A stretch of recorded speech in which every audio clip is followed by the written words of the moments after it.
राधे राधे। जय श्री कृष्णा, जय घनश्याम। आज हम चर्चा करेंगे माघ मास महात्म, अध्याय 5। दत्तात्रेय जी कहते हैं कि हे राजन, एक प्राचीन इतिहास कहता हूँ।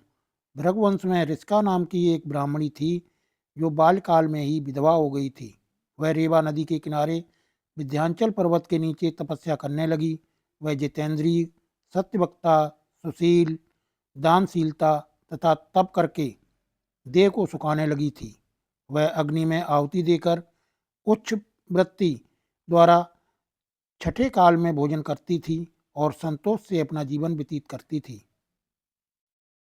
उसने रेवा और कपिल नदी के संगम में 60 वर्ष तक माघ स्नान किया और फिर वहीं पर ही मृत्यु को प्राप्त हो गई। माघ स्नान के फल से वह दिव्य 4000 वर्ष तक विष्णुलोक में वास करने के बाद ब्रह्मा द्वारा सुंद और उपसुंद दैत्यों का नाश करने के लिए तिलोत्तमा नाम की अप्सरा के रूप में ब्रह्मलोक में उत्पन्न हुई।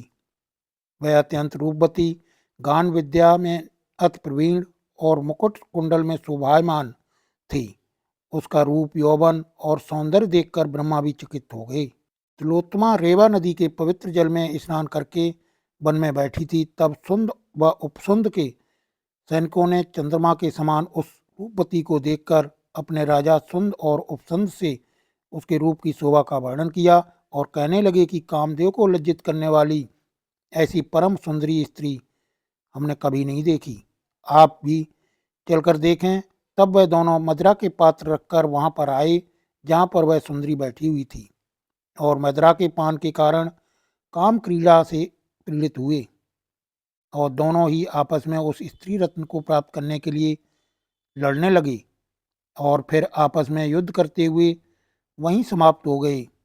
उन दोनों को मरा हुआ देखकर उनके सैनिकों ने बड़ा कोलाहल मचाया और तब तिलोत्तमा काल रात्रि के समान उनको पर्वत से गिराती हुई दसों दिशाओं को प्रकाशमान करती हुई आकाश में चली गई और देव कार्य सिद्ध करके ब्रह्मा के सामने आई तो ब्रह्मा जी ने प्रसन्नता से कहा कि हे चंद्रवती, मैंने तुमको सूर्य के रथ पर स्थान दिया है। जब तक आकाश में सूर्य स्थित है, नाना प्रकार के भोगों को भोगो।